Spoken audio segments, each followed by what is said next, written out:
आप स्टार्ट कीजिए। Good morning students. Malad municipal secondary school से मैं इंदु यादव आज आप लोगों को भूगोल पढ़ाने जा रही हूँ। भूगोल में पाठ क्रमांक 3 प्राकृतिक संरचना एवं अपवाह तंत्र, इसकी जानकारी प्राप्त करेंगे।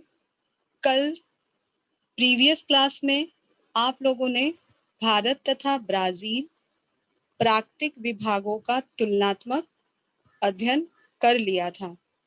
उसका हम रिवीजन कर लेते हैं। भारत के प्रमुख प्राकृतिक विभाग हैं हिमालय, उत्तर भारतीय मैदान, प्रायद्वीप, तटीय प्रदेश, द्वीप समूह। ब्राजील के प्रमुख प्राकृतिक विभाग हैं उच्च भूमि, विशाल कगार, तटीय प्रदेश,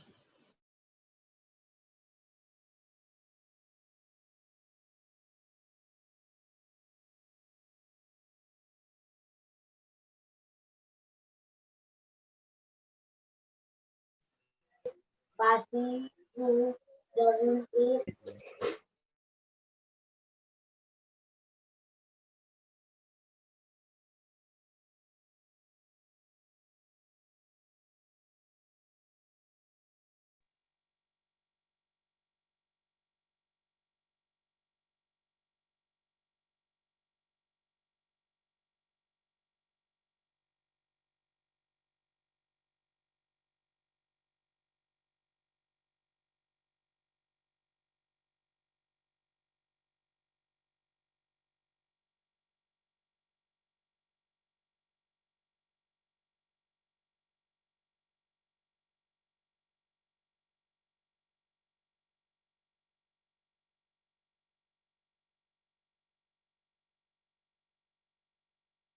मैडम आपका माइक कनेक्ट कीजिए, आवाज नहीं आ रहा है। हेलो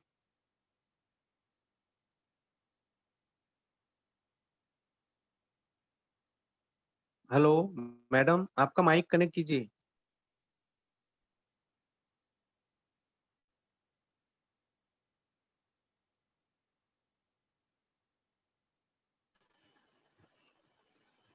सर हुआ कनेक्ट? हाँ हो गया मैडम, हो गया। सर मुझे वापस शुरू करना पड़ेगा।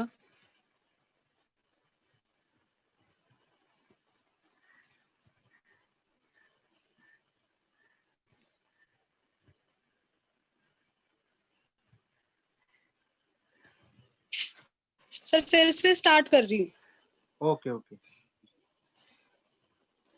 Good morning students. Malad municipal secondary school से मैं इंदु यादव आज आप लोगों को भूगोल पढ़ाने जा रही हूँ। भूगोल में हम पाठ क्रमांक 3 प्राकृतिक संरचना एवं अपवाह तंत्र के बारे में जानकारी प्राप्त करेंगे। पिछली कक्षा में हम लोगों ने भारत तथा ब्राजील का प्राकृतिक विभागों का तुलनात्मक अध्ययन कर लिया था। आज उसकी थोड़ी सी पुनरावर्तन कर लेते हैं। भारत के प्रमुख प्राकृतिक विभाग हैं हिमालय, उत्तर भारतीय मैदान, प्रायद्वीप, तटीय प्रदेश और द्वीप समूह। ब्राजील के प्रमुख प्राकृतिक विभाग हैं उच्च भूमि, विशाल कगार, तटीय प्रदेश, मैदानी प्रदेश और द्वीप समूह। इस पाठ में आज हम अपवाह तंत्र ब्राजील का और भारत का देखेंगे। सबसे पहले अपवाह तंत्र का क्या अर्थ होता है, इसकी जानकारी प्राप्त करेंगे। अपवाह तंत्र या प्रवाह प्रणाली कहते हैं किसी नदी तथा उसकी सहायक धाराओं द्वारा निर्मित जल प्रवाह की विशेष व्यवस्था है। यह एक तरह का जाल तंत्र या नेटवर्क है जिसमें नदियां एक दूसरे से मिलकर जल के एक दिशीय प्रवाह का मार्ग बनती हैं। सरल अर्थों में देखें अपवाह तंत्र का अर्थ, अपवाह अर्थात नदी बहती है और अपवाह तंत्र का अर्थ है नदियों का एक साथ मिलकर बहना। एक धाराओं में निर्मित जल प्रवाह। नदियां एक साथ मिलकर बहती हैं, उसे ही अपवाह तंत्र कहते हैं। सबसे पहले हम ब्राजील अपवाह तंत्र के बारे में जानकारी प्राप्त करेंगे। इन मुद्दों के द्वारा हम ब्राजील का अपवाह तंत्र देखेंगे। सबसे पहले है अमेजन अपवाह तंत्र। अमेजन अपवाह तंत्र, यहाँ पर हम उसकी जानकारी प्राप्त करेंगे। पेराग्वे पराना अपवाह तंत्र, पेराग्वे पराना अपवाह तंत्र और साओ फ्रांसिस्को अपवाह तंत्र। साओ फ्रांसिस्को के बारे में जानकारी प्राप्त करेंगे। तटीय नदियां, जो ब्राजील की तटीय नदियां हैं, उनकी भी जानकारी हम प्राप्त करेंगे। आपको मुख्य रूप से ब्राजील में अमेजन, सबसे पहली अमेजन, दूसरे नंबर पर पेराग्वे पराना नदी, तीसरे नंबर पे साओ फ्रांसिस्को और तटीय नदियां भी महत्वपूर्ण है, इनके बारे में पढ़ेंगे। सबसे पहले हम देख लेते हैं अमेजन नदी। अमेजन नदी, आप ये अमेजन नदी देख सकते हैं कितनी बड़ी है, ब्राजील की महत्वपूर्ण नदी है।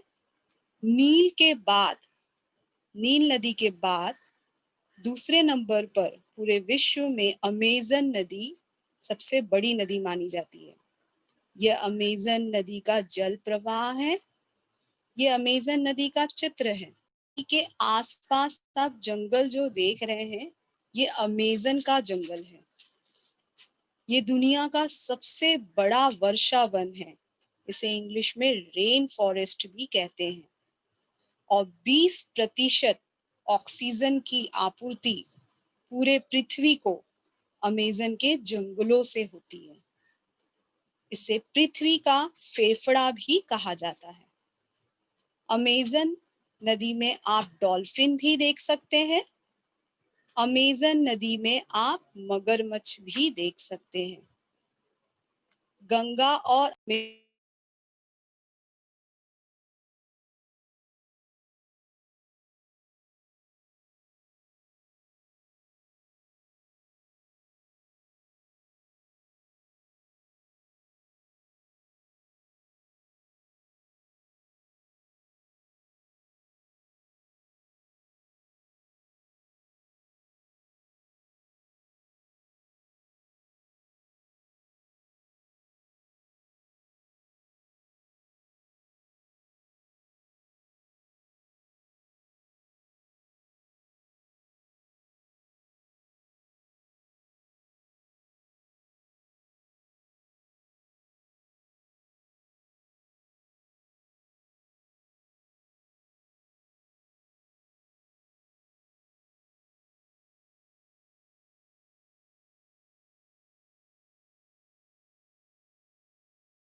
हेलो मैडम, आपका माइक कनेक्ट कीजिए।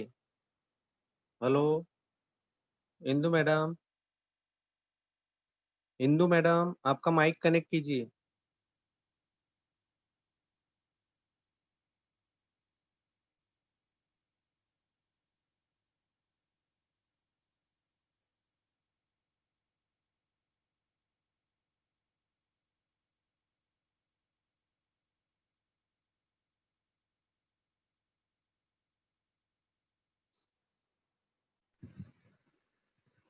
सर मेरा बार बार अनम्यूट क्यों हो जा रहा है?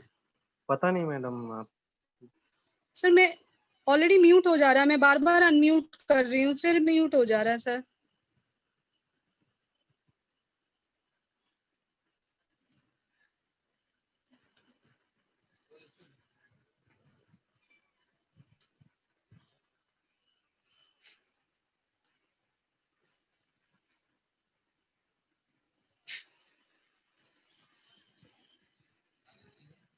हाँ गणेश, पूछो बेटा, क्या पूछना चाहते हो?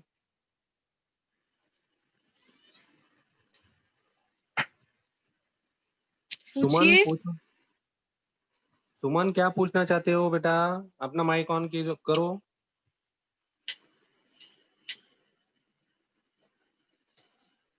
नहीं टीचर, वो आपका माइक बंद हुआ था ना, इसलिए मैंने एड्रेस किया था। ओके, आप लोगों को पहले का कुछ सुनाई दिया? कौन सी स्लाइड से नहीं सुनाई दिया ये बताइए, मैं वहां से रिपीट करती हूँ। हाँ हिना, बोलो बेटा। बच्चों, कौन सी यस स्लाइड सर, से आपको नहीं टीचर सुनाई? का बीच में माइक बंद हो गया था तो सुनाई नहीं दिया। हाँ बच्चों, लेकिन कौन सी स्लाइड से नहीं सुनाई दिया? ये वाली स्लाइड से कि नहीं इसकी पहले वाली स्लाइड? नहीं, लिखा है ना गंगा और अमेजन नदी की तुलना, उधर ही ओके से। ओके, थैंक यू वही। स्टूडेंट्स। अभी हम फिर से इसको करते हैं। गंगा नदी और अमेजन नदी की तुलना हम करेंगे। गंगा नदी भारत की मुख्य नदी है और अमेजन नदी ब्राजील की मुख्य नदी है। कुल अपवाह क्षेत्र देखें तो बहने का बहाव क्षेत्र गंगा नदी की है 10,16,124 वर्ग किलोमीटर है। मतलब कितना बह रही है? अमेजन नदी 70,50,000 वर्ग किलोमीटर के वेग से उतने क्षेत्र में बह रही है। क्षेत्रफल मतलब पानी का बहाव, कितने दूरी में बहाव है इसका। नदी की कुल लंबाई अगर हम किलोमीटर में देखें तो गंगा की है 2,525 किलोमीटर और अमेजन नदी की है 6,400 किलोमीटर नदी की कुल लंबाई है। आप देखेंगे तो अमेजन नदी काफी बड़ी है गंगा नदी की तुलना में, तो आपको उसकी लंबाई भी काफी बड़ी दिखाई देगी। नदी के जल निर्वहन की अगर मात्रा देखें तो जल निर्वहन मतलब जल का वेग, कितने वेग से नदी बह रही है। अगर देखें तो कितने वेग से बह रही है, कितनी रफ्तार से बह रही है।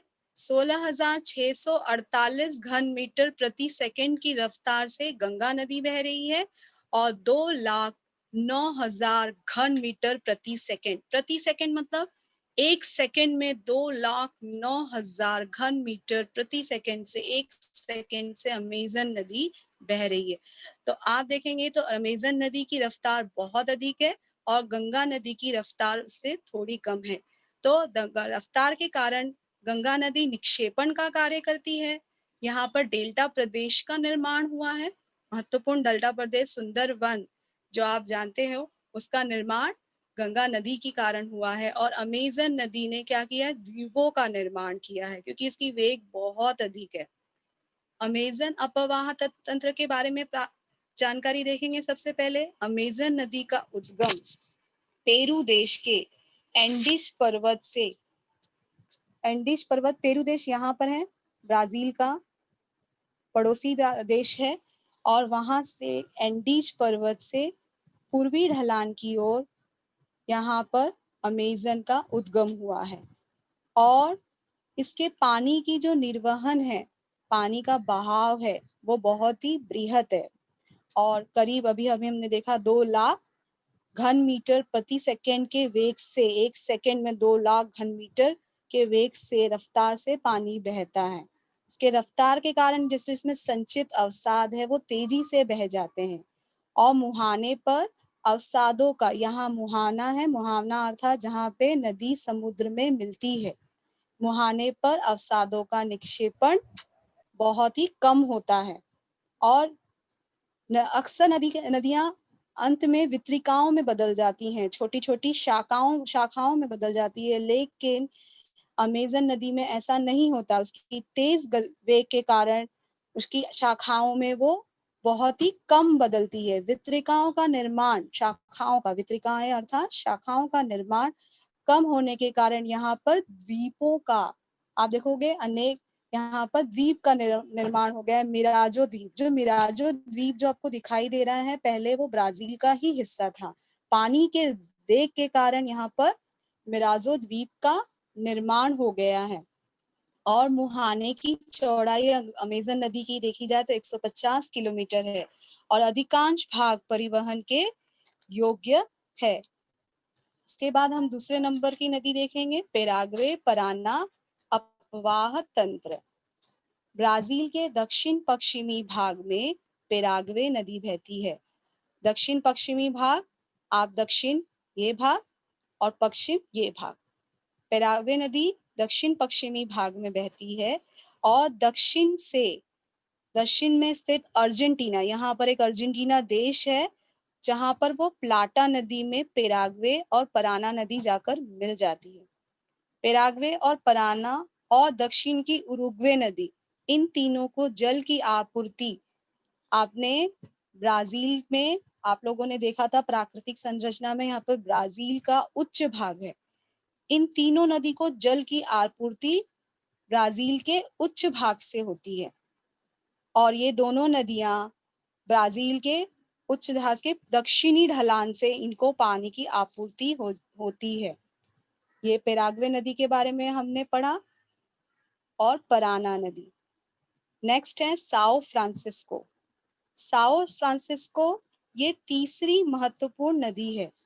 यहाँ पे साओ फ्रांसिस्को, इसका संपूर्ण जल ग्रहण मतलब पूरा जल ग्रहण जो क्षेत्र है ब्राजील की सीमा में ही है, कहीं बाहर से हमें इसका जल नहीं मिला है। जैसे आप देखोगे अभी अमेजन नदी आप देखें कि वो पेरू देश के एंडीज पर्वत से निकली है, लेकिन ये फ्रांसिस्को नदी का पूरा जल जो है वो ब्राजील के अंदरूनी हिस्से से ही है।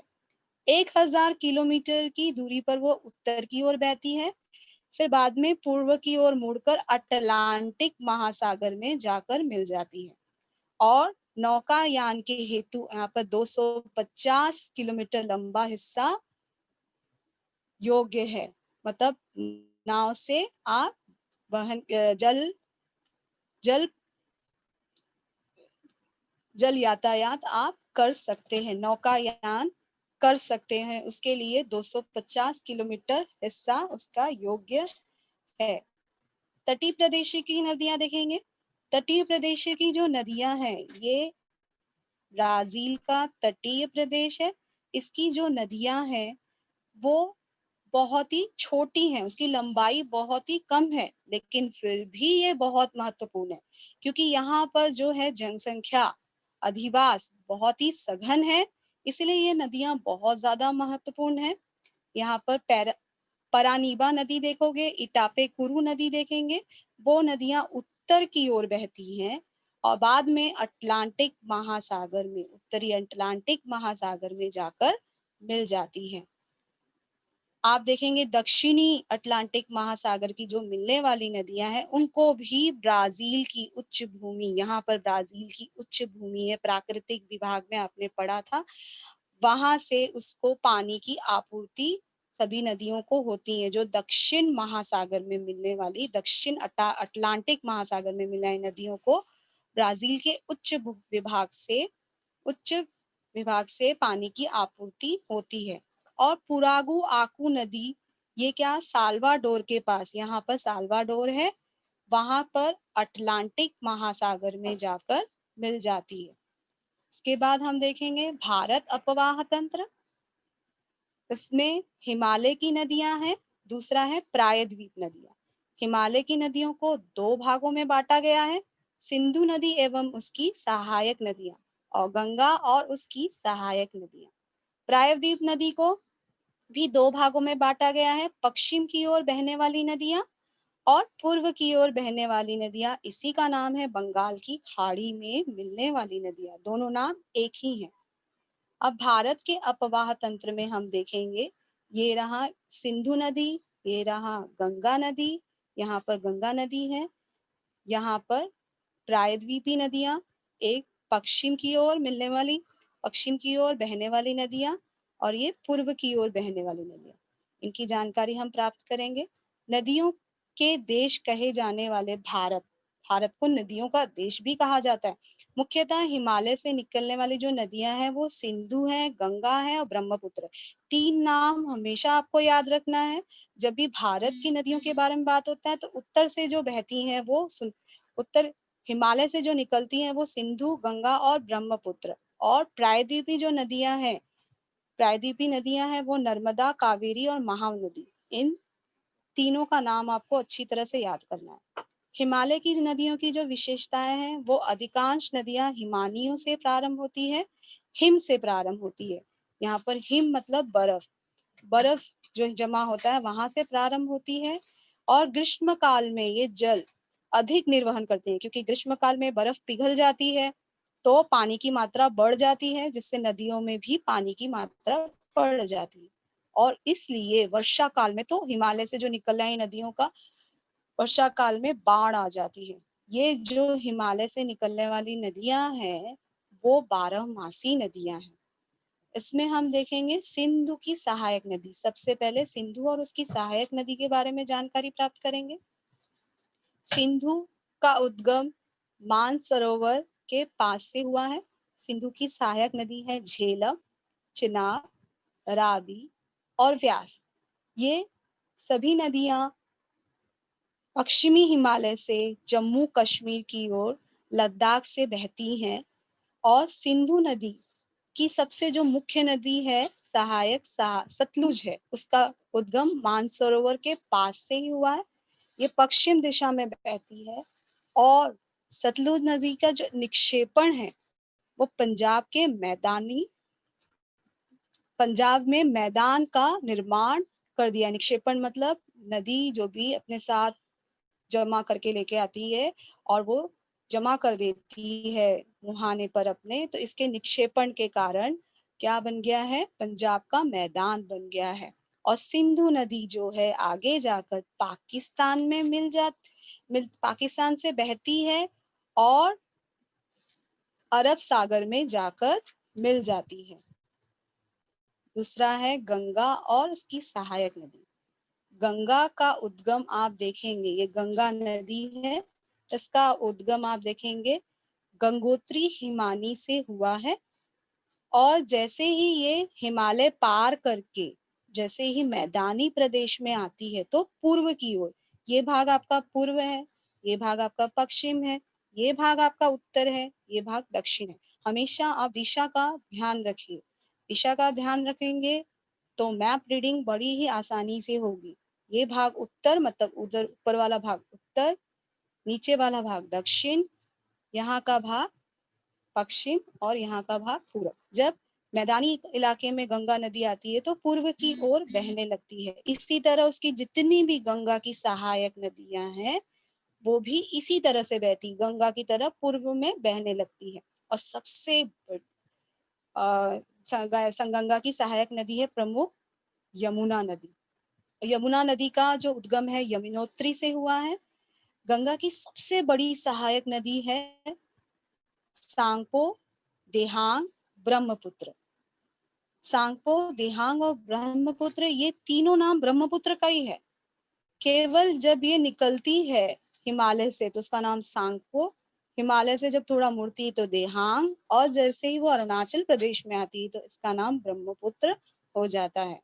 इन सहायक नदियों के कारण गंगा का निर्वहन बढ़ता जाता है और बांग्लादेश में आकर गंगा और ब्रह्मपुत्र एक बहुत बड़े विशाल त्रिभुज प्रदेश का निर्माण करती है। उसे सुंदरवन डेल्टा प्रदेश भी कहा जाता है। विश्व का नंबर 1 डेल्टा प्रदेश है। और गंगा की जो और सहायक नदी है वो है चंबल, बेतवा, केन और सोन। ये गंगा की सब सहायक नदियां ही है, लेकिन ये प्रायद्वीपीय नदियां हैं। अब प्रायद्वीपीय नदियों की क्या विशेषता है? अधिकतर नदियां का निर्वहन वर्षा पर होता है, मतलब वर्षा होगी तभी ही नदी में पानी आएगा, नहीं तो नहीं। बाढ़ का खतरा नहीं होगा क्योंकि जब वर्षा होगी तभी पानी आएगा, तो बाढ़ बिल्कुल नहीं आएगी आसपास इलाकों में। और ये नदियां मौसमी होती हैं, से प्रायद्वीप कहते हैं। प्रायद्वीप का अर्थ क्या है? समुद्र का स्थल का वह भाग जो तीनों ओर से समुद्र से घिरा हो, केवल एक ही ओर स्थल मिला हो, इसे क्या कहते हैं? प्रायद्वीप। ये भारत का प्रायद्वीप है। इसे तीनों भाग, जो स्थल का तीनों भाग है, स्थल का तीनों ओर से समुद्र से घिरा हुआ है। एक अरब सागर है, बंगाल की खाड़ी है, हिंद महासागर है, तीनों ओर से आप देखोगे सागर है। इस कारण इसे प्रायद्वीप कहते हैं। वी शेप की आकार बनती है इसमें।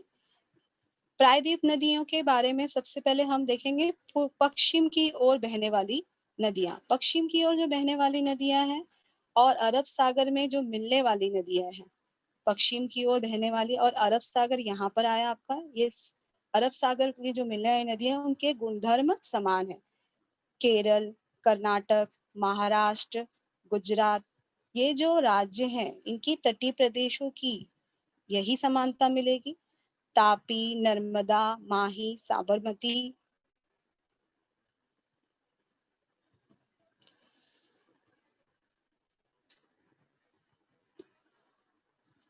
तापी, नर्मदा, माही, साबरमती, आप देखेंगे ये उत्तर गुजरात के खंबात की खाड़ी में जाकर मिलने वाली नदियां हैं। जो माही नदी है वो पूर्वोत्तर दक्षिण पश्चिमी दिशा में बहती है, और साबरमती का उद्गम अरावली पर्वत के दक्षिणी ढलान से हुआ है, और ये नदियां उत्तर दक्षिण में बहती हैं। अरावली पर्वत से एक और नदी निकली है, वो है लूनी नदी। वो भी दक्षिणी दिशा से निकली हुई है, और ये कच्छ की खाड़ी, यहाँ पर कच्छ की खाड़ी है, यहाँ पर खंबात की खाड़ी है। साबरमती, माही, नर्मदा, तापी ये खंबात की खाड़ी में मिलती है, और लूनी नदी कच्छ की खाड़ी में जाकर मिल जाती है। इसी प्रकार से हमारे पूर्व की बहने वाली जो नदियां हैं वो सभी बंगाल की खाड़ी में जाकर मिल जाती हैं। पूर्व की ओर बहने वाली नदियों में हम देख सकते हैं गोदावरी, कृष्णा, कावेरी, ये नदियों का तीनों का उद्गम पश्चिमी घाट के पूर्वी ढलान से हुआ। ये पूर्व दिशा है, ये पूर्वी ढलान से हुआ है। और गोदावरी का जो जल ग्रहण है वो भारत के दूसरे नंबर पर है। गंगा के बाद गोदावरी का दूसरे नंबर पर अधिक जल ग्रहण क्षेत्र है, मतलब गंगा के बाद गोदावरी दूसरे नंबर की बड़ी नदी है, महत्वपूर्ण नदी है। गंगा नदी के दक्षिण में आपको क्या दिखाई देगा? कृष्णा नदी का मैदान दिखाई देगा, और भीमा और तुंगभद्रा ये दोनों ही कृष्णा नदी की क्या है? सहायक नदी है। भीमा और तुंगभद्रा ये कृष्णा नदी की सहायक नदी है। कावेरी नदी कर्नाटक और तमिलनाडु से बहती है, और ये नदियां का उपयोग हम सिंचाई के लिए करते हैं। आज देख लेते हैं, हम लोग फिर से रिवाइज कर लेते हैं हमने क्या जानकारी इकट्ठा की। हम लोगों ने आज अपवाह तंत्र के बारे में देखा। अपवाह तंत्र में हमने उसका अर्थ देखा। ब्राजील का अपवाह तंत्र में हमने अमेजन अपवाह तंत्र, पेराग्वे, पराना अपवाह तंत्र, साओ फ्रांसिस्को का अपवाह तंत्र, तटीय नदियों के बारे में हमने जानकारी प्राप्त की। अमेजन नदी के बारे में हमने देखा उसकी क्या विशेषताएं हैं। गंगा और अमेजन नदी की हमने तुलना भी की, कितने क्षेत्रफल में वो फैला हुआ है, उसकी लंबाई कितनी है, और कितने तेजी से प्रति सेकंड में बहता है। अब अमेजन अपवाह तंत्र के बारे में भी हम उसकी विशेषता देख चुके हैं। ये अमेजन का अपवाह तंत्र है। पेराग्वे पराना अपवाह तंत्र के बारे में भी हमने जानकारी प्राप्त की। वो ब्राजील के दक्षिण पश्चिमी भाग में बहती है, ये दूसरी महत्वपूर्ण नदी है। साओ फ्रांसिस्को ये तीसरी महत्वपूर्ण नदी है, इसके बारे में हमने पढ़ा। तटीय प्रदेश की नदियां, इनकी लंबाई कम है लेकिन अधिवास अधिक होने के कारण ये बहुत ही महत्वपूर्ण नदियां हैं। हमने तटीय नदियों की भी जानकारी प्राप्त की। और भारत अपवाह तंत्र में हमने हिमालय की नदियां और प्रायद्वीपीय नदियों के बारे में हमने जानकारी प्राप्त की। हिमालय की नदियों में हमने उसकी विशेषताएं देखी, किस तरह से हिमानियों से प्रारंभ होती है, ग्रीष्म काल में जल अधिक निर्वहन होता है, वर्षा काल में बाढ़ आ जाती है, और ये नदियां 12 मासी है, ये भी देख लिया हमने। सिंधु नदी की भी हमने जानकारी प्राप्त की। सिंधु और उसकी सहायक नदियों के बारे में हमने जानकारी प्राप्त की। सिंधु और झेलम, चिनाब, रावी, ब्यास, सतलुज, ये सब उनकी सहायक नदियां हैं। गंगा नदी के बारे में भी हमने जानकारी प्राप्त की। गंगा का उद्गम गंगोत्री से, यमुना उसकी सहायक नदी, और ब्रह्मपुत्र, सांको, देहांग और ब्रह्मपुत्र, ये तीनों नाम ब्रह्मपुत्र का है। ये भी गंगा की सहायक नदी है, महत्वपूर्ण डेल्टा प्रदेश का निर्माण करती है, ये भी हमने देखा। प्रायद्वीपीय नदियों के बारे में भी देख लिया, उनकी विशेषताएं, कैसे वो वर्षा पर निर्भर होती है, बाढ़ का खतरा नहीं होता है, ये नदियां मौसमी है। इसमें पश्चिम की ओर बहने वाली नदियां और पूर्व की ओर बहने वाली नदियों के बारे में हमने जानकारी प्राप्त की। पश्चिम की ओर बहने वाली नदियां, ये सब पश्चिम की ओर बहने वाली साबरमती, माही, नर्मदा, तापी, ये सब जाकर यहाँ पर मिल जाती है, ये जानकारी हमने प्राप्त की। साबरमती और लूनी नदी भी खंबात की खाड़ी में जाकर मिल जाती है। इसमें हमने देखा ये कच्छ की खाड़ी है, खंबात की खाड़ी है। साबरमती, माही, नर्मदा, तापी खंबात की खाड़ी में मिलती है, कच्छ की खाड़ी में लूनी नदी जाकर मिल जाती है। पूर्व की ओर बहने वाली नदियों के बारे में हमने जानकारी प्राप्त की। ये पूर्व की ओर बहने वाली नदियां हैं। पूर्व की ओर बहने वाली नदियों के बारे में भी हमने देख लिया। गोदावरी, कावेरी, कृष्णा, ये प्रमुख है। कृष्णा की हमने तुंगभद्रा और भीमा, ये उसकी सहायक नदियां हैं, इनके बारे में हमने जानकारी प्राप्त की। Thank you students. किसी को कोई प्रश्न?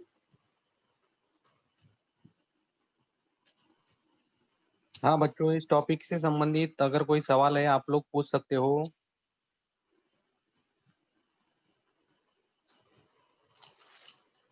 हाँ हिना पूछो। साहो फ्रांसीसी मतलब? साओ फ्रांसिस्को नदी का नाम है बच्चा। अभी हम लोग देखे थे ना, ये ब्राजील की नदियों का नाम है। 3 मुख्य नदी है।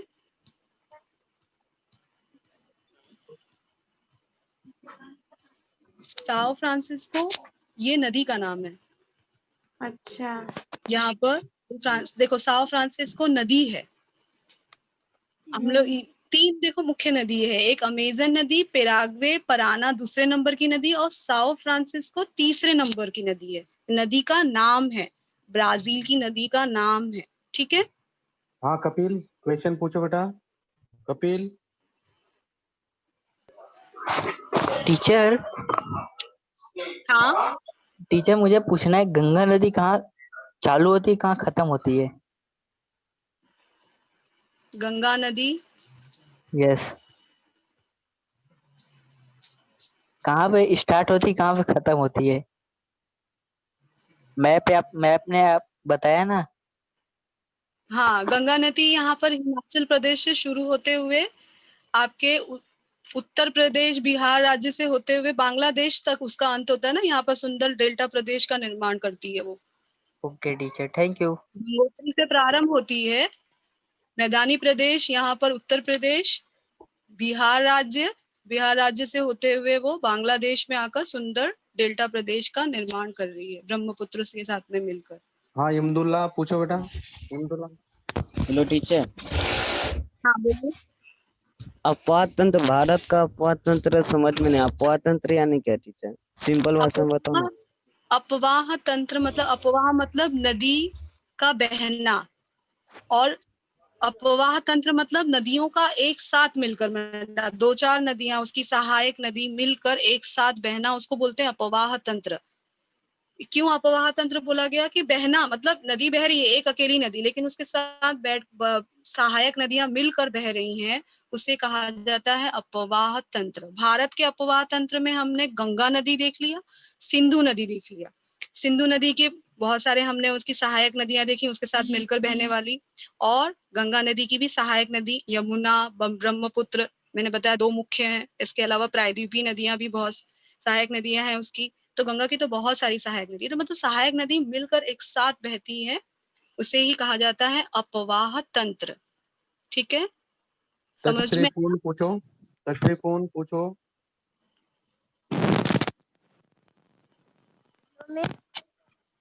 हाँ बोलो। मॉर्निंग मिस, भारत की सबसे चौड़ी नदी कौन सी है? भारत की सबसे चौड़ी नदी ब्रह्मपुत्र है क्या? गंगा, गंगा नदी पहले नंबर पर आ रही है, यस मिस, फिर ब्रह्मपुत्र आएगा, यस मिस, दूसरे नंबर थैंक पे यू। ब्रह्मपुत्र है, सबसे बड़ी गंगा नदी है, इसकी लंबाई भी अधिक है। और पूछिए स्टूडेंट्स। और यहाँ किसी पर बच्चों को कुछ 2525 क्वेश्चन किलोमीटर पूछना है? गंगा की दिखाई गई है ना। बच्चों, इस टॉपिक से संबंधित अगर कोई क्वेश्चन है तो आप लोग मैडम से, इंदु मैडम से पूछ सकते हो। वो आपकी सारी शंकाओं का निरसन करेगी। अगर कोई क्वेश्चन है तो आप लोग पूछ सकते हो भूगोल से संबंधित।